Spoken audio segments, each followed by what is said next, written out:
శుక్లాంబరధరం విష్ణుం శశివర్ణం చతుర్భుజం ప్రసన్నవదనం ధ్యాయేత్ సర్వవిఘ్నోపశాంతయే అగజానన పద్మార్కం గజానన మహార్నిశం అనేకదంతం భక్తానాం ఏకదంతోపాస్మహే. ఓం గం గణపతయే నమః. ఓం శ్రీమాత్రే నమః. ఓం శ్రీ గురుభ్యో నమః. మా ఆది ఆస్ట్రాలజీ చూస్తున్నటువంటి మీ అందరికీ అలాగే ఫారిన్ కంట్రీస్లో కూడా ఉంటూ నా వీడియోస్ చూస్తూ నాకు ఫోన్ చేస్తూ ఉన్నటువంటి మీ అందరికీ కూడా పేరు పేరున నా హృదయపూర్వక నమస్కారాలు.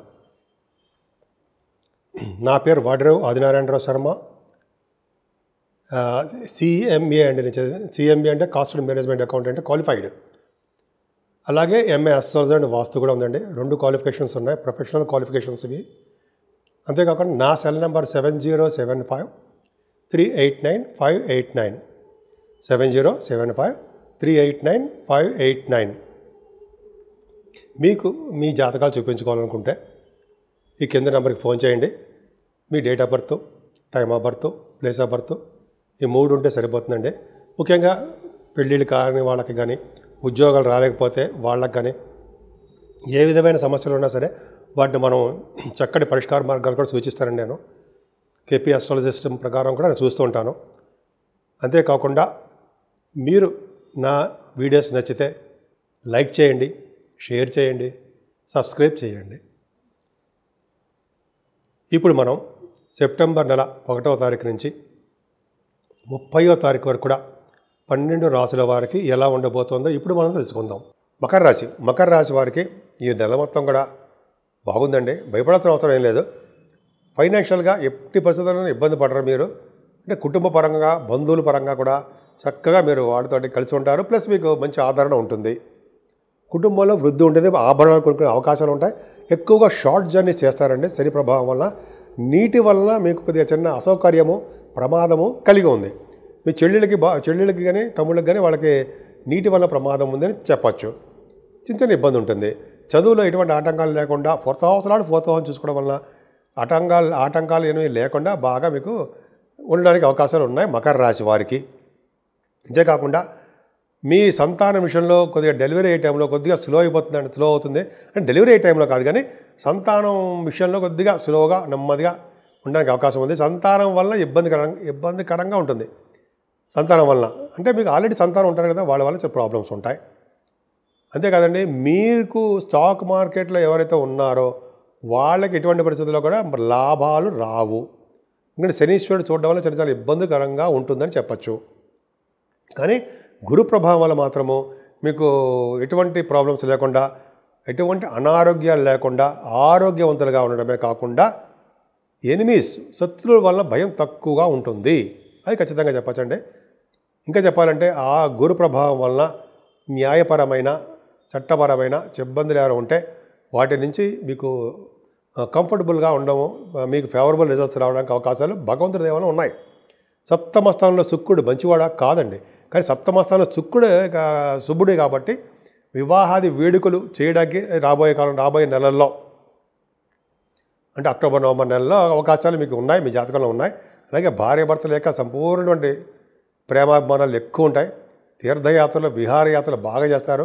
బంగారు ఆభరణాలు కొనుక్కుంటారు. ముఖ్యంగా సప్తమ స్థానం, కళత్ర స్థానము, అదృష్ట స్థానము అంటాం కదా, కళత్ర స్థానంలోనే శుక్రుడు ఉన్నాడు. కళత్రాధిపతి బ్రహ్మాండంగా ఉన్నాడు. చక్కగా వివాహ వేడుకలు, భార్యాభర్తలకు అనురాగ దాంపత్య జీవితం బాగుంటుంది. రఘుబుధులు అష్టమంలో ఉన్నారు కదా, అమ్మ బాబోయ్ కేతువు దగ్గర ఉన్నాడు కదా అనుకుంటాం. అష్టమంలో రఘుబుధులు కేతువు దగ్గర ఉన్నా కూడా కేతువు మిక్కిలి బలవంతుడు అయిపోయినా కూడా భయపడవలసిన అవసరం లేదు. ఎందుకంటే రఘుబుధుల వలన దీర్ఘ ఆయుష్ ఉంటుంది మీకు. అంటే ఎక్కువ కాలం బతుకుతారు, సంపన్నులుగా ఉంటారు. అంటే ఏంటంటే ఆయుష్ అంటే అర్థం ఏంటంటే ఎటువంటి యాక్సిడెంట్స్ కాకుండా భగవంతుడి దయ వల్ల మీకు ఆయుర్దాయం ఉంటుందని అర్థం. విదేశాల నుంచి ధనప్రాప్తి కూడా కలుగుతుందండి. విదేశాలు అంటే ఫారిన్ కరెన్సీ. అంతేకాకుండా మీకు గవర్నమెంట్ ప్రొవిజన్ ద్వారా, అంటే గవర్నమెంట్ ద్వారా, ప్రొవిజన్ కాదు, గవర్నమెంట్ ద్వారా, ప్రభుత్వం ద్వారా ధన సంపాదన ఉంటుంది మీకు. పైగా అష్టమంలో శుక్రుడు వస్తున్నాడు. అష్టమంలో శుక్రుడు మంచి ఫలితాలు ఇస్తాడంటే. అష్టమంలో శుక్రకేతులు మంచివారు కాదు, కానీ శుక్రుడితో కలిసిన బుధుడు ఉన్నాడు కాబట్టి మంచిగా చేస్తాడు. కాకపోతే మీకు ఎక్కువ డబ్బులు ఇవ్వడానికి, సడన్ గెయిన్స్ ఉండడానికి అవకాశాలు ఉంటాయి. మెయిన్ ఇంపార్టెంట్ భాగ్యస్థానం. అది కదండి జాతకం అంటే అంటాం కదా. భాగ్యస్థానంలో రవి బుధులు బుధాదిత్య యోగాన్ని ఇచ్చి మీకు సర్వదా రక్ష కాపాడుతున్నారు. అంటే ధనప్రాప్తిని విపరీతంగా కలిగేట్ చేస్తున్నారు. యాస్ట్రోలజర్స్ మీ దాంట్లో చాలామంది ఉన్నారు, వాళ్ళకి మంచి ఫలితాలు ఉంటాయి. అంతేకాకుండా మీరు అంటే మీ విద్య అనుకుందాం, మీరు హైయర్ ఎడ్యుకేషన్ అనుకోవచ్చు. హైయర్ ఎడ్యుకేషన్ రీత్యా ఉన్నతమైన విద్య రీత్యా అంటాం కదా, విదేశాలు వెళ్తారు, అవకాశాలు చాలా ఉన్నాయండి. బుధాదిత్య యోగం కదా మీకు, భాగ్యస్థానంలో బుధాదిత్య యోగం అంటే తీర్థయాత్రలు బాగా చేస్తారు, డబ్బులు బాగా ఉంటాయి, వాహనాలు కొనుక్కుంటారు. దైవుడి యొక్క ప్రభావము, దైవ దర్శనం యొక్క ప్రభావము, గురువుగారి యొక్క ఆశీస్సులు, గురుగారులు ఆశీస్సులు చాలా నిండుగా మీకు ఉన్నాయి. భయపడాల్సిన అవసరం లేదు. భాగ్యం వృద్ధి అవుతూ ఉంటుంది కదండి. జరగబోయే విషయాల గురించి కూడా మీరు చెప్పగలుగుతూ ఉంటారు. తెలుసా మీ దాంట్లో చాలామంది ఉన్నారు, ఇలా పలానా టైంలో ఇలా జరగచ్చు అని చెప్పి ఉంటారు. మీరు చెప్తారు, అది జరుగుతుంటాయి ఇక్కడ. అదే కదా మీ గొప్పతనం, వాక్శుద్ధి. అంతేకాకుండా భాగ్యస్థానంలో రవిబుధులు ఉండడం వల్ల కూడా సైంటిస్టులకి, మ్యాథమెటిషియన్స్కి, ఆడిటర్స్కి చాలా బ్రహ్మాండంగా ఉంటుందండి. ముఖ్యంగా బ్యాంకింగ్ రంగంలో ఉన్న వారికి విద్యా సంస్థల రవిబుధులు చాలా అద్భుతంగా ఉంటుంది, బాగా డెవలప్మెంట్స్ ఉంటాయి. ముఖ్యంగా వేదశాస్త్ర అభివృద్ధి, ఆగమశాస్త్ర పండితులకి చాలా డెవలప్మెంట్స్ ఎక్కువ, ఫైనాన్షియల్ బెనిఫిట్స్ ఎక్కువ ఉంటాయి. భాగ్యస్థానం ఎంత చెప్పినా అంత బ్రహ్మాండంగా చెప్పుకుంటూ వెళ్ళిపోవచ్చండి. విదేశాల్లో ఎక్కువ రాణిస్తారు మీరు. కుజుడు దశమంలో ఉన్న కుజుడు ఎక్స్ట్రాడినరీ కదండి. కుజుడు దశమంలో ఉన్నాడు, దిగ్బలుడు. ఆయన సత్యనక్షత్రంలో ఉన్నప్పటికీ దిగ్బలత్వంలో ఉంటాడు. అంటే పొలిటికల్ రంగంలో బాగా పదవులు రావడానికి అవకాశాలు ఉంటాయి. సాఫ్ట్వేర్ రంగ ఉద్యోగస్తులకి భద్రత, అదృష్టము, ప్రమోషన్స్ రావడానికి ఎక్కువ అవకాశాలు బ్రహ్మాండంగా ఉన్నాయి. లేకపోతే చాలా హ్యాపీయెస్ట్ పర్సన్స్గా ఉంటారు. అలాగే పొలిటికల్ రంగంలో మీకు బాగా రాణించడానికి అవకాశం ఎక్కువ. ప్రభుత్వ రంగ సంస్థలు, ప్రైవేట్ రంగ సంస్థల్లో కూడా మీకు ఉద్యోగ అవకాశాలు నిండుగా దండిగా అంటే సరే బాగా ఎక్కువ అవకాశాలు ఉన్నాయి. ఏదేమైనా మీరు దైవ దర్శనాల కోసం బాగా డబ్బు ఖర్చు పెడతారండి. అలాగే హార్స్ రైడింగ్ కోసం కూడా బాగా డబ్బులు ఖర్చు పెట్టడానికి అవకాశాలు ఉన్నాయి. అశ్వ సంపద మీకుంది, అశ్వాలు ఎక్కుతారు, డబ్బులు కూడా అలాగే ఖర్చు పెట్టుకుంటూ ఉంటారు. ఏదేమైనా దైవ దర్శనాలు మీకు బాగా జరగడం వలన, గుడులు గోపురాలకి దైవ దర్శనాలు చేసుకోవడం వలన, చెరువులు బావులు తవ్వించడం వలన మీకు ధనం ఖర్చు అవుతుంది తప్ప చెడు వాడికి మాత్రం ఖర్చులు పెట్టడానికి అవకాశాలు తక్కువ. మంచివాడికి మాత్రమే ఖర్చులు అధికంగా పెట్టడానికి అవకాశాలు ఉన్నాయి. కాబట్టి మీరు పూజించవలసిన దేవుడు అమ్మవారు. అమ్మవారిని విశేషంగా పూజించడం వలన, నిత్య సంతోషం అమ్మవారిని పూజించడం వలన కూడా నిత్యము సంతోషంగా ఉండడానికి అవకాశాలు ఎక్కువ ఉన్నాయి. అలాగే ఉంచి కుంభరా చెప్పేద్దాం.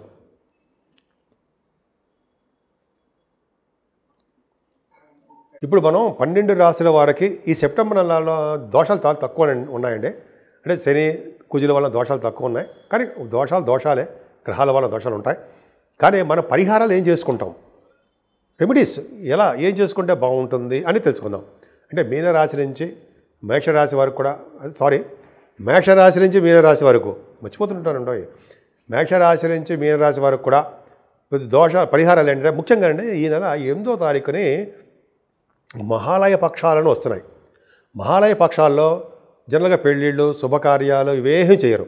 అంటే పితృదేవతలకి సంబంధించిన మాసము 15 రోజులు. కాబట్టి ఎవరైతే పితృలకు సంబంధించిన పెండ ప్రదానము, లేకపోతే పితృదోషాల నిమిత్తము కొన్ని చాలా చేసుకుంటూ ఉంటారు. అటువంటి 15 రోజుల పాటు మన తిథులు వచ్చారనుకోండి, తిథుల ప్రకారము మన ఫాదర్స్ కానీ, మదర్స్ కానీ, లేదా పెద్దవాళ్ళు కానీ, కొంతమంది పెద్దవాళ్ళు ఉంటారు కదా, మరణించి గతించిన వాళ్ళు, వాళ్ళకి పెండ ప్రదానం చేయడం వలన వాళ్ళు సంతోషించి, పితృదేవత సంతోషించే కాలం ఇది. సంతోషించి మనల్ని ఆశీర్వదించి, అంటే మనల్ని అంటే ఎవరికైతే ఇలా చేసుకుంటున్నారో అని, అంటే మనందరూ తల్లిదండ్రులు ఉన్నవాళ్ళే మనం, అంటే నేను కాదు మీరని. సో అది ఉన్న వాళ్ళకి, అంటే పితృదోషం ఈ కార్యక్రమాలన్నీ చేసుకునే వారికి పితృదేవతలు సంతోషించి, పితృదేవత గురించి ఒకసారి టాపిక్ చెప్పుకుందామండి. అసలు పితృదేవత అంటే ఎవరు, ఎక్కడ ఉంటారు, అవి మనం ఒకసారి షార్ట్లో నేను చెప్పబోతున్నాను. అది ఒక వీడియో కూడా చేద్దాము. పితృదేవతలు యమలోకానికి పక్కనే దక్షిణ భాగంలో ఉంటారండి. అది మనం చెప్పుకుందాం. ఆ పితృదేవత అంటే మన నాన్నగారో మన బాబాయ్లో కాదండి, పితృదేవతలు సపరేట్గా ఉంటారట. వాళ్ళు సంతోషిస్తే చాలండి. వాళ్ళు సంతోషించడం వలన మన కుటుంబం మొత్తం కూడా వృద్ధి అయిపోతూ ఉంటుంది. అంటే ఎక్కడక్కడ ఆగకుండా మన వంశం వృద్ధి అవుతుంటుంది. అందుకని చూడండి, పిండ ప్రదానం చేసేటప్పుడు వస్త్రాలు, గొడుగు, అన్నదానాలు ఇవన్నీ చేసుకుంటారు. పితృలకు సంబంధించిన అన్నీ కూడా చేయాలండి. పిండ ప్రదానం చేయాలి. ముఖ్యంగా నదీ తీర ప్రాంతాల్లో కానీ, మర్రి చెట్టు కింద కానీ, గంగా నదీ ప్రవాహం ఉంటుంది కదా, గంగా నది ఒడ్డున కానీ ఇట్లా కొన్ని మంచి మంచి ప్రదేశాలు ఉన్నాయి. అక్కడ చేయలేకపోయినా మనం తీర్థయాత్రలు చేస్తారండి. తీర్థయాత్రలు చేస్తే మరింత పుణ్యం. మన గురుగారు చేస్తారుగా, సెప్టెంబర్ నెలలో వెళ్తారు కదా నైమిసారణ్యంలో గురుగారు చేస్తారండి. అక్కడ వచ్చే పుణ్యం అంతా ఇంత కాదు. ఏది ఇలా చేయడం వల్ల అదొక అదృష్టవంతుడికి వెళ్తారు అక్కడికి. పైగా 7వ తారీఖున కూడా మనకి చంద్రగ్రహణం ఉందండి. చంద్రగ్రహణం ఉన్న రోజుని ఆ రోజుని మనం పాటించవలసిన నియమాలు పాటిస్తూ ఆ ముందు రోజు కానీ తర్వాత రోజు కానీ దానాలు ఇవ్వడం అంటే చంద్రుడికి సంబంధించిన అంటే బియ్యము, తెల్లటి వస్త్రాలు, బ్రాహ్మణుడికి దానం ఇవ్వడం. కొంతమంది బంగారం కూడా దానం ఇస్తారు. మేము తీర్థయాత్రలు చేసేటప్పుడు మేము కూడా ఇచ్చేవాడిని. బంగారం దానం ఇవ్వాలి, ఇస్తే అద్భుతమైన ఫలితాలు ఉంటాయని, విష్ణువులోక ప్రాప్తి ఉంటుందని చెప్పి చాలామంది ఉంటారు. మన గురుగారు చెప్తుంటారు కదా, ఇక్కడ ఏమాత్రం అవకాశం వదలకండి. అసలు అన్నిటికంటే ముఖ్యం తెలుసా అండి పరిహారాల కోసం 22వ తారీఖు తర్వాత 22 నుంచి దేవీ నవరాత్రులు వస్తున్నాయి, దసరా పండుగలు.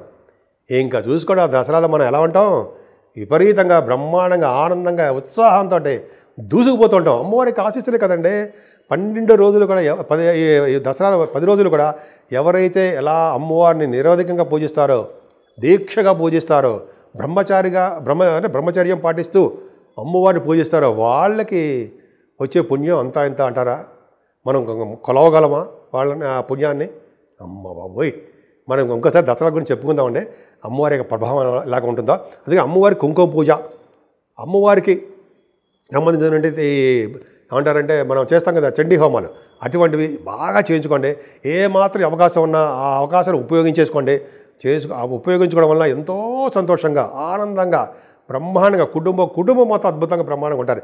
ఎటువంటి అంటే జైలు ప్రాప్తి కానీ, అది ఎటువంటి న్యాయపరమైన చట్టపరమైన ప్రాబ్లమ్స్ కానీ ఇవన్నీ లేకుండా సంతోషంగా నిత్య సంతోషం అమ్మవారు కూడా ఉంటారు అక్కడే. అలా చేయడం వల్ల నిజంగా ఎంతో అదృష్టం మనందరికీ ఉంటుంది. సో ఈ నెల మొత్తం కూడా అమ్మవారి పూజలు చేసుకుంటూ, ఆ అమ్మవారి పూజల కంటే ముందర పితృదోషాలను వస్తాయి కదా, అవి పితృదోషాలు లేకుండా మహాలయ పక్షాలు అంటాం. మహాలయ పక్షాల్లో కూడా కర్ణుడే కిందకు వచ్చాడు కదా మహాలయ పక్షాల్లో. ఆయన అది ఒక కథ ఉంది, తర్వాత చెప్పుకుందాం. సో ఈ విధంగా చాలా అద్భుతమైన ఫలితాలు ఉన్నాయండి. ఏ మాత్రం అవకాశం ఉన్నా ఎటువంటి పూజలైనా సరే చేసుకోవడం వల్ల అద్భుతమైన ఫలితాలు 12 రాసుల వాళ్ళకి, ముఖ్యంగా మన భారతదేశం మొత్తం కూడా అద్భుతంగా ఉండడానికి అవకాశాలు ఎక్కువ ఉన్నాయి.